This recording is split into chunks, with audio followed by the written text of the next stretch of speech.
Bom dia, meus irmãos e irmãs, em nome do Senhor Jesus, o Senhor da glória. Vamos orar ao Senhor nosso Deus, irmãos e irmãs, para que Ele nos conceda um tempo abençoado, um tempo em que Ele seja glorificado. Oremos. Pai nosso que estás nos céus, Tu és bom e fazes o bem. A Tua misericórdia dura para sempre. Louvamos-Te pelo dom de nosso Senhor Jesus Cristo.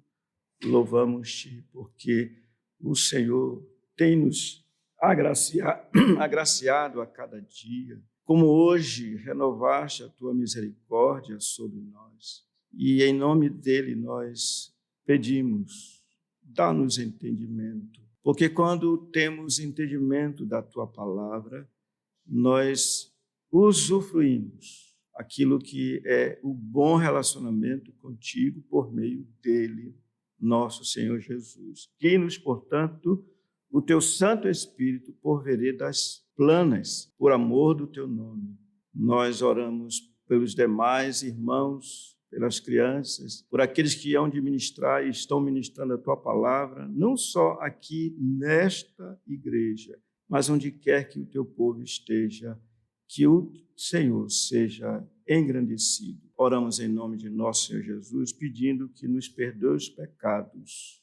Amém. Hebreus, capítulo 12, e provavelmente concluiremos esse tão importante tema, amorosamente treinados até ao fim. E eu vou ler a partir do versículo 4, Hebreus 12, versículo 4, onde está escrito: Ora, na vossa luta contra o pecado ainda não tendes resistido até ao sangue, e estáis esquecidos da exortação que, como a filhos, discorre convosco. Filho meu, não menosprezes a correção que vem do Senhor, nem desmaies quando por ele és reprovado, porque o Senhor corrige a quem ama e açoita a todo filho a quem recebe. É para a disciplina que perseverais. Deus vos trata como filhos. Pois que filho há que o pai não corrige? Mas se estáis sem correção de que todos se têm tornado participantes, logo sois bastardos e não filhos. Além disso, tínhamos os nossos pais, segundo a carne, que nos corrigiam e os respeitávamos. Não havemos de estar em muito maior submissão ao Pai espiritual e então viveremos? Pois eles nos corrigiam por pouco tempo, segundo melhor lhes parecia. Deus, porém, nos disciplina para aproveitamento, a fim de sermos participantes da sua santidade. Toda a disciplina, com efeito, no momento não parece ser motivo de alegria, mas de tristeza. Ao depois, entretanto, produz fruto pacífico aos que têm sido por ela exercitados, fruto de justiça. Essa é a 11ª vez que nos deparamos com esse texto e pelo qual temos feito várias considerações. Como eu disse há pouco, o tema geral é amorosamente treinados até ao fim. E esse fim, evidentemente, é a entrada na glória. E domingo passado, começamos a ver o que diz o versículo 11. Aqui está: toda disciplina, com efeito, no momento, não parece ser motivo de alegria, mas de tristeza. Ao depois, entretanto, produz fruto pacífico aos que têm sido por ela exercitados, fruto de justiça. E daqui, nós verificamos no próprio texto que ele tem uma divisão natural. A primeira parte é negativa, a segunda parte é positiva. A negativa é o que nós vimos, de respeito ao fato de que a disciplina carrega em si mesma um aspecto dolorido, um aspecto doloroso, um aspecto que causa angústia, causa perplexidade. Por isso ele disse, toda disciplina com efeito no momento não parece ser motivo de alegria. Ou seja, como disse um certo homem, Eugene Peterson, ele diz, a disciplina nunca é divertida quando está sendo aplicada, é sempre dolorosa. Então, tratamos disso e muitas perguntas foram feitas e eu acho isso muito bom. E terminamos dizendo que essa primeira parte diz respeito ao aspecto da humilhação. E ninguém mais do que nosso Senhor foi humilhado. Ninguém foi humilhado como ele. Porque é dito, a Escritura deixa muito claro que ele, desde que ele se fez homem, na verdade, desde a sua concepção, aí está a humilhação. Porque o Senhor da glória, o Verbo que estava com Deus, o Verbo que era Deus, se fez carne. Isso é uma tremenda humilhação. Daí o apóstolo Paulo, quando fala dessa humilhação, diz que ele, subsistindo em forma de Deus, não julgou, não pensou como usurpação o ser igual a Deus. Não, pelo contrário, a si mesmo se humilhou, se esvaziou, melhor dizendo, assumindo a forma de servo, sendo reconhecido em figura humana, sofreu a contradição dos pecadores, e isso durou toda a sua vida até que culminou com a sua morte de cruz. Por isso ele diz, foi obediente até a morte e morte de cruz. Aí você pode perguntar, mas ele foi disciplinado? Foi. Mas ele mereceu ser disciplinado? Sim. Em que aspecto? Porque ele precisava ser aperfeiçoado na sua humanidade. Ele não foi disciplinado porque estava fazendo algo errado, não. Mas ele foi disciplinado no sentido de que Deus o conduziu em todo o tempo para que ele fosse aperfeiçoado, para que ele chegasse à estatura do varão perfeito. Daí que nas suas palavras na cruz do Calvário, ao dizer está consumado, terminou a disciplina dele, que culminou com a morte, evidentemente, que foi o último aspecto daquilo que ele veio fazer, dar a sua vida em resgate por muitos. Se você perguntar também, então, a vida dele foi uma vida tranquila, de moleza? De modo algum. Ninguém padeceu como ele, homem de dores e que sabe o que é padecer, de que os homens voltam o rosto para que não vejam, porque não conseguem suportar ele, o Filho de Deus vivo. Esse é o aspecto negativo. Se com ele sofrermos, como ele, também seremos glorificados. Agora, meus irmãos, nós vamos passar para o outro aspecto do versículo 11, que é o aspecto positivo. A disciplina promove um gracioso resultado. Vamos ler de novo? Só esse aspecto é positivo? Vamos lá? Depois, entretanto, produz fruto pacífico aos que têm sido por ela exercitados fruto de justiça. Vocês sabem, eu imagino que vocês sabem, por experiência, que ao olhar para trás, vocês percebem que a dureza que vocês experimentaram valeu a pena. Alguns passaram privações, alguns tiveram enfermidade, outros não tiveram, de hipótese alguma, uma vida fácil. E se olhar mais detidamente, vão ver que alguns companheiros de viagem, algumas companheiras de viagem, eu estou me falando dos contemporâneos, ou seja, aqueles que viveram no mesmo período nosso, estão numa situação diferente. E o pior de tudo é que estamos com o Senhor e olhamos com tristeza e vemos-los sem o Senhor. Então perguntamos, mas peraí, o que foi que houve? Eles viveram como eles queriam viver. Eles fizeram o que eles quiseram viver. Nós fomos, de alguma maneira, refreados, nós fomos, de alguma maneira, barrados, nós fomos, de alguma maneira, impedidos de fazermos o que queríamos fazer. Agora entendemos. E como salmista, nós dizemos assim: foi-me bom ter eu passado pela aflição. Estou lendo o Salmo 119, versículo 71. Para que aprendesse os teus decretos. Meus irmãos e irmãs, não há nada que possa se comparar nessa vida nossa do que o entendimento espiritual. Olha o entendimento do salmista. Foi-me bom ter eu passado pela aflição. Olha o propósito da aflição dele. Para que aprendesse os teus decretos. Sabe, irmãos, o que ele está dizendo com isso? Ele percebeu quão bom é o Senhor. Ele percebeu que o Senhor jamais falhou nem falhará. Ele percebeu que o Senhor tinha um santo propósito para a vida dele. Ele percebeu que o Senhor jamais deixará de cumprir os seus propósitos. E se fosse me perguntar, Jó, ele diria assim: bem sei que tudo podes e que nenhum dos teus planos pode ser frustrado.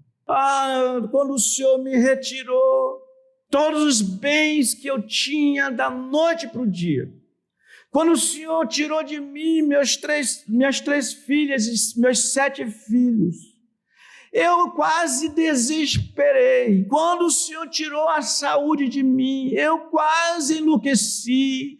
Quando o Senhor trouxe amigos que no início se fizeram amigos, mas depois começaram a me julgar, pré-julgar e me condenar, eu não sabia que Ele estava sendo compassivo para comigo, porque o Senhor é graciosamente compassivo. Jó, vocês estão entendendo? Foi-me bom ter passado pela aflição. Por isso, irmãos, é que, agora uma palavra para os pais especialmente, o sábio Salomão diz assim: corrige o teu filho e te dará descanso, dará delícias à tua alma. O contrário não é verdadeiro. Aliás, o contrário é verdadeiro no sentido negativo. Não corrija teu filho, ele não vai dar descanso para você, não. Ele não vai dar delícia para a sua alma, não. Não vai. Porque você não amou, você não corrigiu, você não disciplinou. Então, olha o que você vai colher. Olha o que você poderá colher. Olha o que você, quem sabe, está colhendo.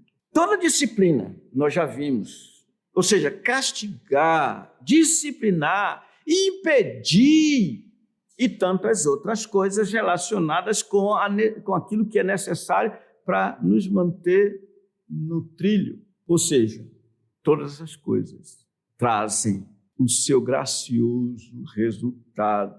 Aqui diz assim: fruto pacífico, fruto de justiça. O resultado, evidentemente, é uma bela recompensa.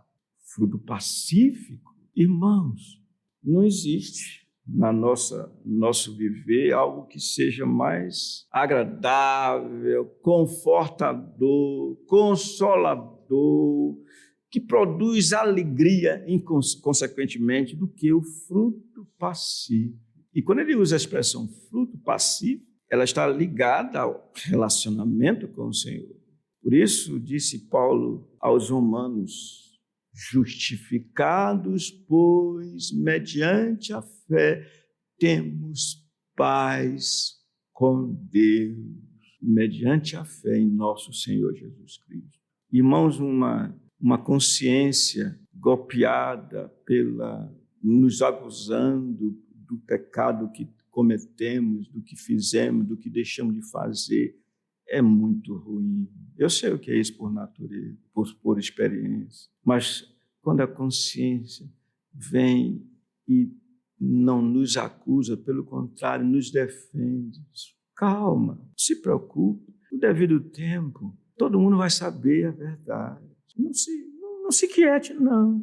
Fruto pacífico. E você, se não for como eu, que dorme pouco, você vai dormir seus sonhos, as horas que você tem que dormir. fruto passivo. A guerra estourou lá na Ucrânia.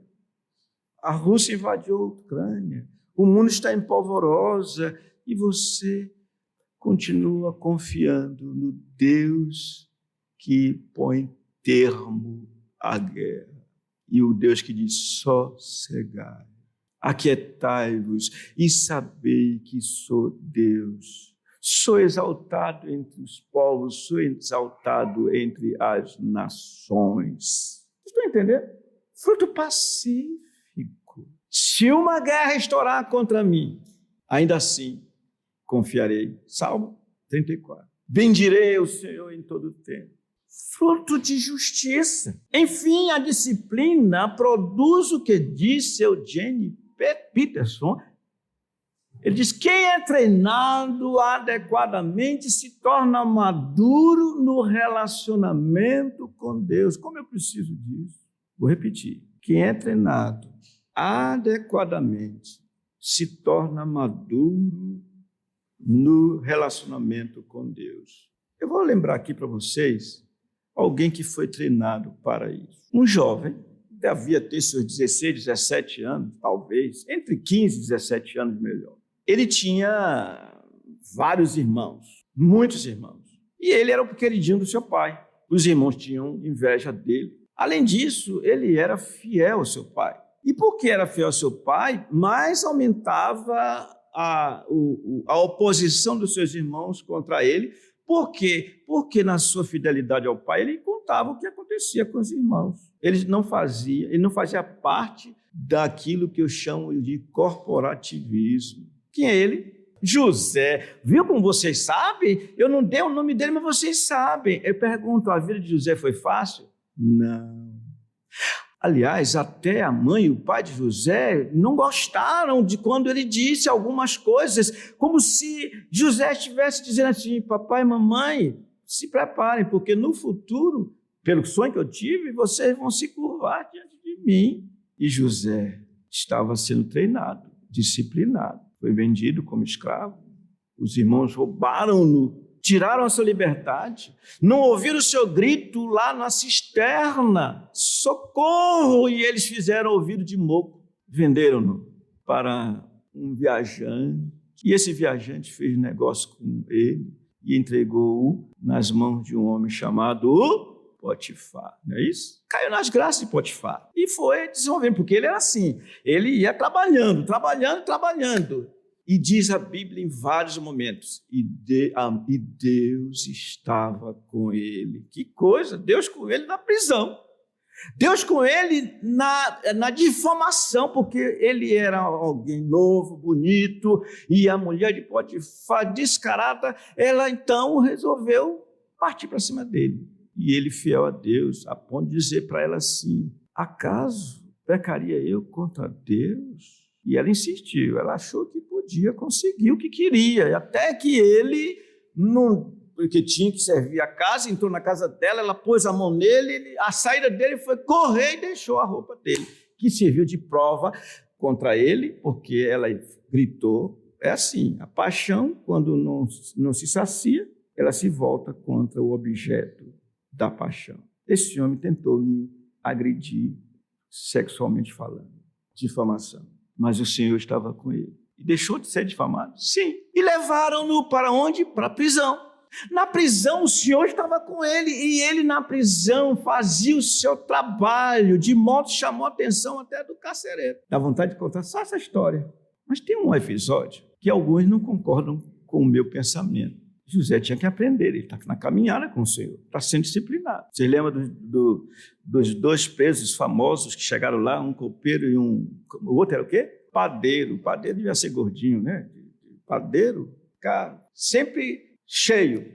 Pois bem, ele interpretou os sonhos de ambos. Mas é interessante, quando ele interpretou o sonho do copeiro, ele disse: olha, vai acontecer isso, você vai ser restituído, você vai continuar fazendo a obra, servindo na mão de Faraó. O copeiro ia servir quem, irmãos? Faraó. Opa!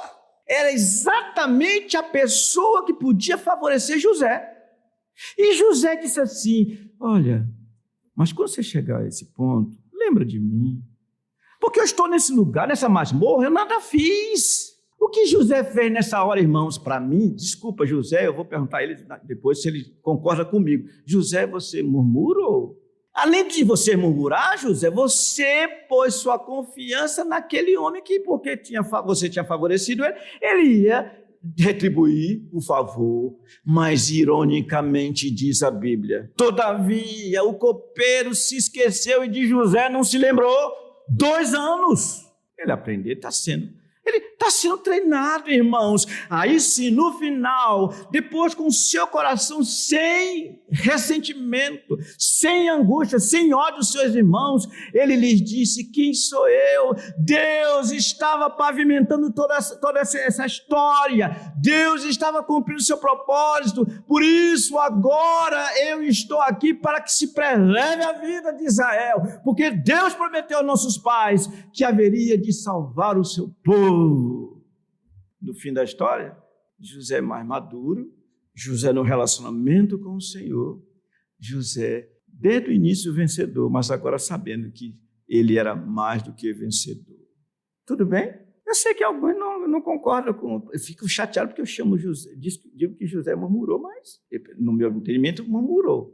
Ainda confiou no homem. Não confieis em príncipes, nem nos filhos dos homens, porque sai o Espírito, nesse mesmo dia perecem todos os seus desígnios. Alguma pergunta? Sim, senhor. A pergunta do irmão é que, ao falar de José, o senhor disse que ele estava sendo treinado. Mas não há uma diferença entre ser treinado e disciplinado? Depende de como o senhor olha para a questão. Para mim, não há. Por quê? O que é treinamento? Vamos pensar num desportista. Ele faz musculação, ele corre, ele faz uma série de exercícios. O senhor chama isso de treinamento. Ele visa alcançar uma meta, ou alcançar metas, alcançar um alvo. Ele tem como propósito receber o prêmio de ser o melhor dentre os demais. Ele está sendo treinado a isso. Em outras palavras, ele está sendo disciplinado, porque, como eu disse há pouco, esse disciplinar, ele tem a ver com esse aspecto a palavra disciplina, é interessante, é paideia, é alguém que tem um ao outro ensinando, como um pai carrega seu filho, sai com o seu filho, segura na mão. Muitas figuras que desse tema, aparece o pai com a criança, o pai com 2 crianças, etc. Exatamente, é o treinamento, é a disciplina.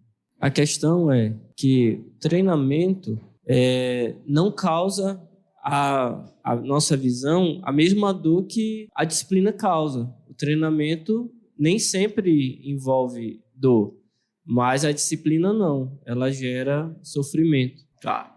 A questão é que, quando o senhor fala de disciplina, dizendo que não causa dor, é porque o senhor talvez esteja pensando que a disciplina sempre tem envolvido usar a vara. Mas mesmo quando não se usa a vara, quando se usa a repreensão, faz parte. A repreensão causa dor. Vamos lá. Quando um pai diz ao filho: você fez algo errado, isso que você está fazendo é errado.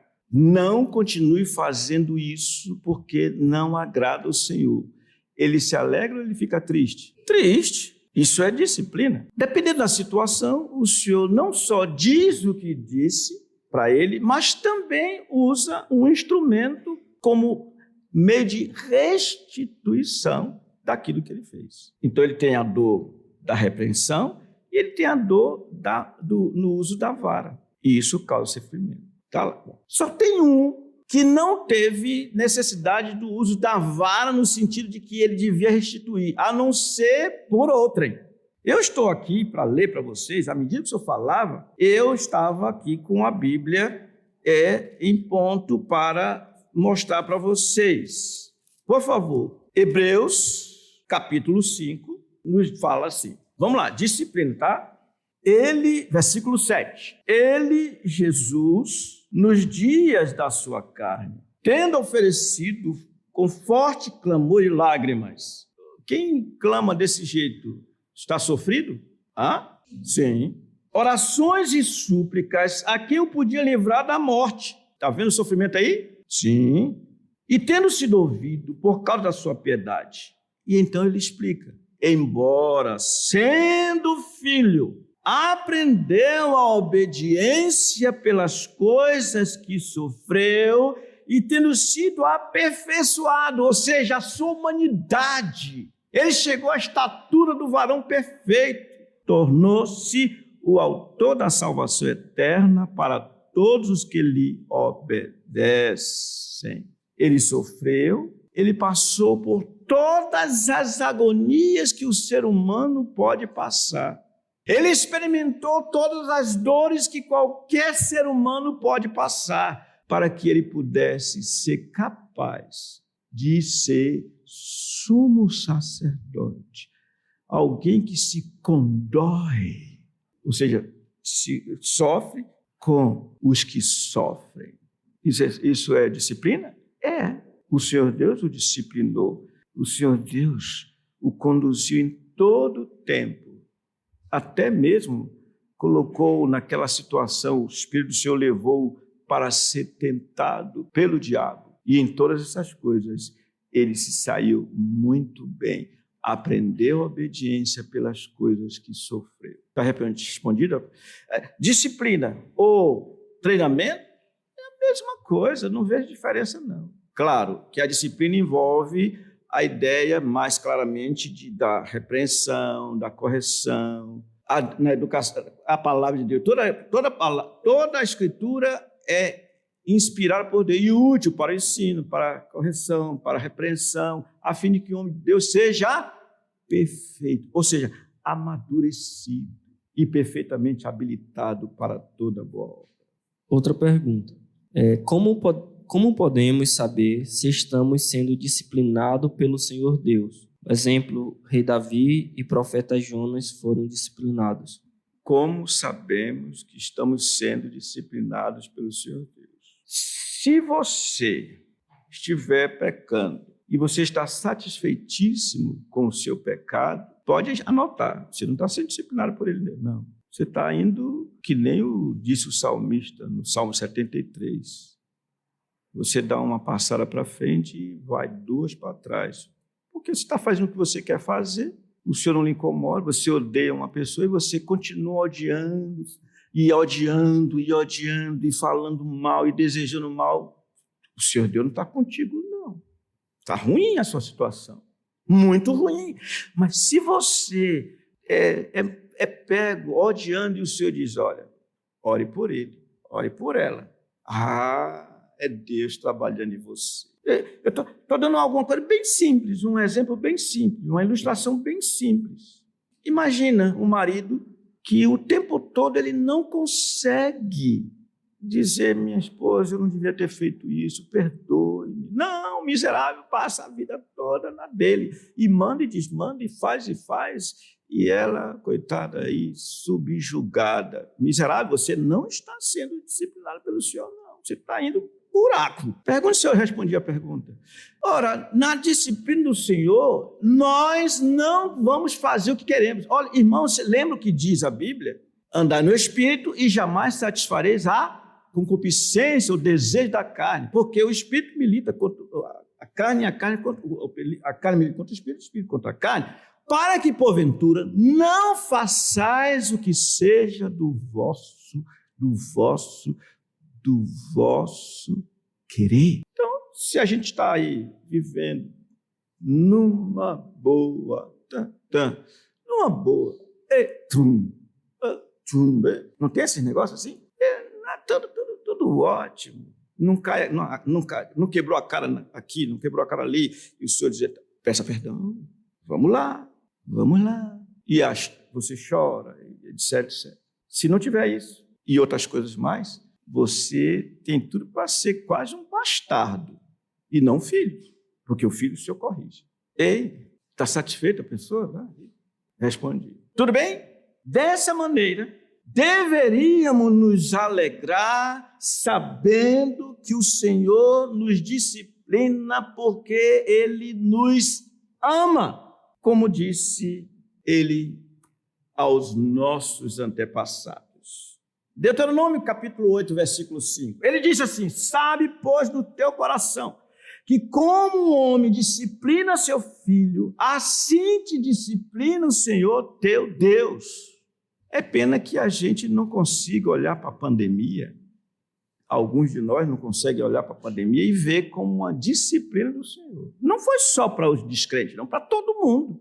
É pena que o Senhor nos disciplinou por 2 anos praticamente e alguns, por não quererem, não conseguem se congregar. É pena que quando o Senhor fez isso, trouxe a pandemia e alguns procuraram outros lugares para se congregar porque não aguentaram, querem fazer a sua vontade. É pena.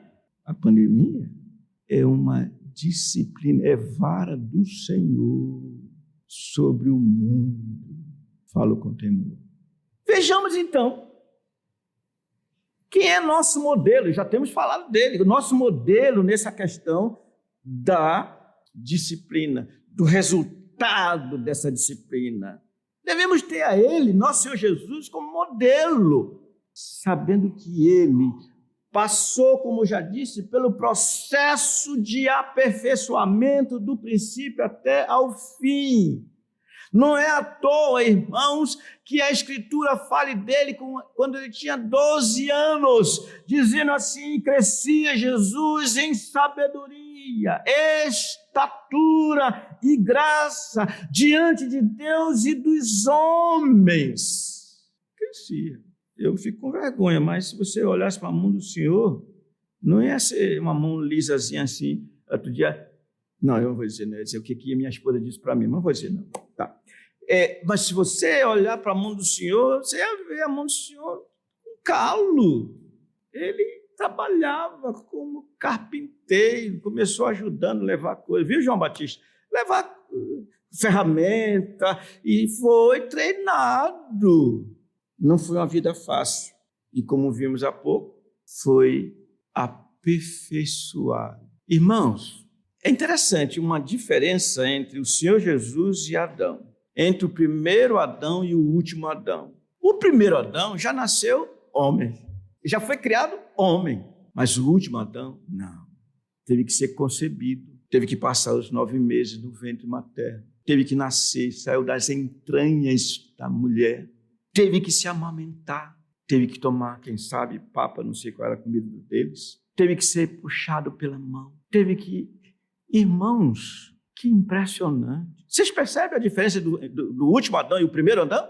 O primeiro já nasceu pronto, só o que ele precisava fazer era cumprir aquilo que chamam aliança ou pacto das obras. Esse não. Vindo à plenitude dos tempos, Deus enviou seu filho nascido de mulher. Adão nasceu de mulher, irmãos? Não, mas ele nasceu de mulher. Nascido sob a lei. Para o quê? Para beneficiar, para salvar aqueles que estavam sob a lei, mas não conseguiam salvar-se a si mesmos. Ele foi aperfeiçoar. Ou seja, chegou à estatura do varão perfeito. Abram, por favor, suas Bíblias na carta aos Efésios, no capítulo 4, versículo 7. Efésios 4, 7. E a graça foi concedida a cada um de nós segundo a proporção do dom de Cristo. Por isso diz, quando ele subiu às alturas, levou cativo o cativeiro e concedeu dons aos homens. Isso aqui já é a sua glorificação. Ora, o que quer dizer subiu, senão que também havia descido até as regiões inferiores da terra? Aquele que desceu é também o mesmo que subiu acima de todos os céus, para encher todas as coisas. E ele mesmo concedeu uns para apóstolos, outros para profetas, outros para evangelistas e outros para pastores e mestres, com vistas ao aperfeiçoamento dos santos, para o desempenho do seu serviço, para a edificação do corpo de Cristo, até que todos cheguemos à unidade da fé e do pleno conhecimento do Filho de Deus, a o quê? Perfeita varonilidade, à medida da estatura da plenitude de Cristo. Ele passou por isso e nós vamos chegar lá nele. A nossa humanidade, irmãos, será exatamente como a dele. Vocês já pensaram? Quando a gente chegar nesse ponto, e com a morte, não haverá pecado nenhum. Não haverá mais dor, não haverá necessidade de aperfeiçoamento nesse sentido aqui. Haverá necessidade de conhecimento. Aí sim, vamos conhecer. Todo dia, na eternidade, que não se conta dia nem noite, estaremos conhecendo a Ele. Tudo bem? Uma pergunta. Como agir quando percebo que a disciplina é injusta? Reclamar com quem de direito ou suportar calado? Eu acho que essa pergunta parece que foi feita, né? Mas tudo bem. Como agir se eu percebo que a disciplina é injusta? O que devo fazer? Reclamar ou ficar calado? Você me faz até pensar. Se você for solteiro e você não tem ninguém olha para você, as moças não olham para você. Você quer casar, mas elas não olham para você. Aí você diz, Senhor, o que está acontecendo? Ele está disciplinando você. Ainda não está no ponto de casar. O que você deve fazer? Jeremias diz, põe a mão na boca. Fica em silêncio. Deus pôs isso sobre você. Fica quieto. E aí você talvez vai chegar ao ponto de dizer assim, Senhor, o Senhor não quer que eu me case. Aí as lágrimas começam a cair aqui assim. Aí depois ele lhe dá uma Francisca. Passei 6 anos e meio sofrendo, querendo, mas não sabia que era ela. Sofrendo, e gritava, ele disse, Senhor, e as lágrimas caíam, Senhor, e as lágrimas caíam. Ninguém sabia disso, nem ela, porque ela não existia ainda. Mas, se você é injustiçado, a disciplina, o problema é o seguinte, se você tem realmente capacidade de dizer que a disciplina foi injusta, porque às vezes é só ideia. Eu não merecia isso, peraí, talvez você merecesse até mais. Se for dos seus pais, provavelmente, não, eu respondi aqui, não tem como o filho dizer, papai está sendo pesado demais. Como ele vai julgar isso? Qual é o critério que ele tem para julgar isso? Para dizer que a disciplina é injusta? Vocês já notaram que sempre a gente vai achar que a medida que deram para nós é muito grande? Vocês já notaram isso? Nós não temos capacidade de julgar isso. Então, vamos fazer como ele fez. Ele é o nosso modelo. Você vai comigo lá, primeira carta de Pedro, capítulo 2, e então, a medida que a gente recebe é o que ele está dando aqui. Vamos pensar no lugar de servo, a gente vai chamar de como se fosse empregado dos nossos dias. Versículo 18. Servos, sede submissos com todo temor ao vosso Senhor, não somente se for bom e agradável, ou seja, cordato, mas também ao perverso. Olha, trabalhar com um camarada perverso não é fácil, não. Porque isto é grato, que alguém suporte tristezas, sofrendo injustamente por motivo de sua consciência para com Deus. Já está aqui a resposta. Sofrer tristezas injustamente. O Senhor que está dizendo, por motivo de sua consciência. Ou seja, o Senhor Deus quer que eu me submeta, eu me submeto. Por causa do Senhor, eu me submeto. Pois que glória há, versículo 20, se pecando e sendo esbofeteados, por isso suportais com paciência.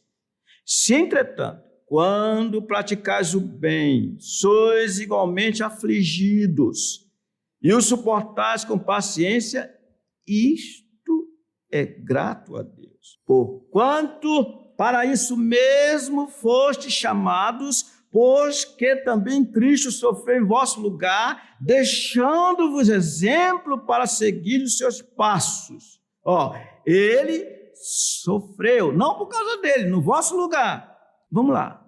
Diz aqui, pois, versículo 23, aliás, versículo 22 ainda, o qual não cometeu pecado, nem dolo algum se achou em sua boca. Malandragem nenhuma havia no Senhor. Pois ele, quando ultrajado, o que ele fazia? Não revidava com ultraje.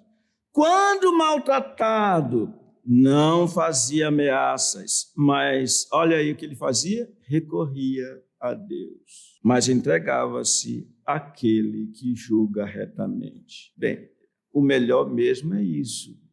Está doendo? Teus amigos te desprezam? Conta-lhe isso em oração, e por seu amor tão terno, paz terás no coração. Sim? Baseado nesse texto que o senhor leu, que tinha um contexto de escravidão até, onde pessoas eram humilhadas e sofriam por isso, no nosso contexto atual, então um crente ele não deve entrar na justiça se ele sofre um assédio moral, um assédio moral sendo humilhado pelo empregador dele. Então, um crente, ele, baseado nisso, o texto que o senhor trouxe, ele nunca deve entrar na justiça para reclamar direitos trabalhistas, por exemplo? A palavra sua, eu achei interessante a sua pergunta, mas tem uma palavra assim sua que me parece forte. Nunca deve entrar na justiça. Depende. Você falou em assédio. Se um crente está num lugar e ele é assediado, ele tem duas coisas a fazer: cair fora e, se gostar, ficar. Vocês então ouviram o que eu disse? Tá. Se ele cair fora, ele tem que pensar o que ele precisa fazer além disso. É difícil de responder a pergunta que ela não é bem... não tem um caso específico para você analisar o caso específico. Mas eu quero dizer uma coisa para vocês, já que ele falou de entrar na justiça. Eu nunca vi se dar bem, do ponto de vista de bem, quem põe empresas na justiça. Eu nunca vi se dar bem. Agora, quem quiser saber detalhes, convide-me. Eu terei o prazer de ir à sua casa, quem sabe um açaí, quem sabe com leite condensado ao redor e com outros ingredientes. Terei o maior prazer. Enquanto a gente vai comendo, a gente vai vendo isso aí. Entre na justiça. E, normalmente, a pessoa... Eu só souber que tem uma pessoa que gosta de entrar na justiça, ainda que a gente faça tudo direitinho, eu prefiro não querer essa pessoa. Mas, o que o senhor fez? Na verdade, ele não podia nem entrar na justiça. Olha, Herodes, olha, estão me batendo aqui, tá? Isso é injusto. Não, ele recorria ao Senhor. Então, o que fazer? Recorra ao Senhor e pergunta: Senhor, o que devo fazer? Aí o Senhor vai direcionar. É o que eu posso responder. Pois bem, ele é nosso modelo. Negativamente falando, ele suportou o seu estado de humilhação em todo o tempo e sempre recorrendo ao Senhor. Até no Getsemane: Pai, se possível, passa de mim este cálice.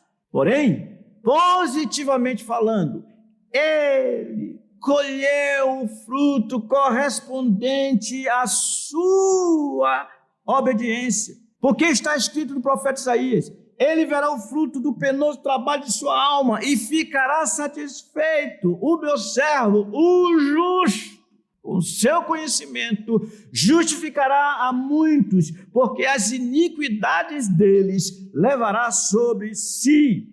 Meus irmãos, eu vou me dar por concluído o que nós fizemos, amorosamente treinados até o fim. Vimos, irmãos, que a disciplina começa assim, pessoalmente, deve estar associada ao combate contra o pecado, porque é essa a pior luta que temos. Nós não temos ainda resistido até a morte. E vimos, irmãos, que a disciplina é um vigoroso ato de paz amorosos. Sim, nós vimos que a disciplina divina, ela suscita o gracioso temor do Senhor. Não existe nada melhor do que o temor do Senhor, porque pelo temor do Senhor os homens evitam o mal.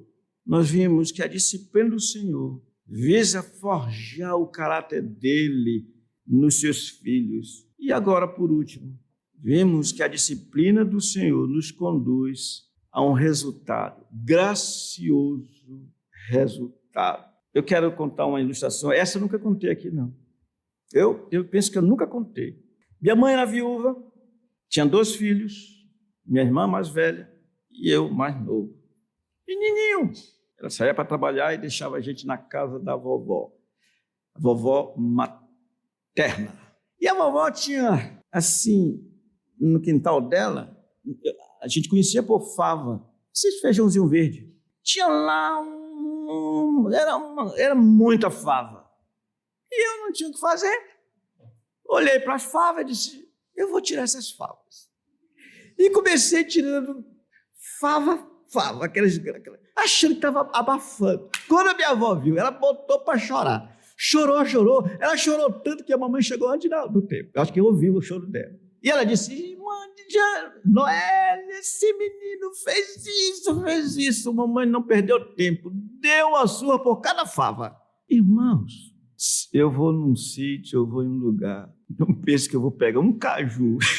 Eu não pego um caju. Se o dono não disser, pega o caju. Eu não pego um coco, porque tem gente que acha que sobe e puxa. Eu não quero saber disso. Olha, se na sua casa tiver fava, me diga se eu posso tirar fava ou não. Mas foi horrível, porque eu sofri demais. E minha avó não é fácil. Olha, se eu pudesse dizer, minha avó não era fácil. Ela me entregava demais. Tem outras histórias com ela, mas eu não vou contar, não. Ela me entregava demais. Mas como foi bom. Eu fico vendo, o pessoal chega, tá aí coisa. Aí, o que tem aí atrás é Tucumã. E vão e tiram e levam para casa. Eu fico olhando assim, eu digo, peraí, de que é isso?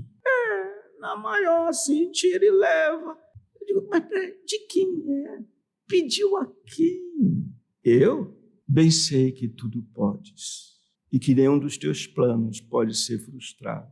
Quem era eu para dizer a ti o que devias fazer? Eu te conhecia só de ouvir falar, mas agora os meus olhos te veem.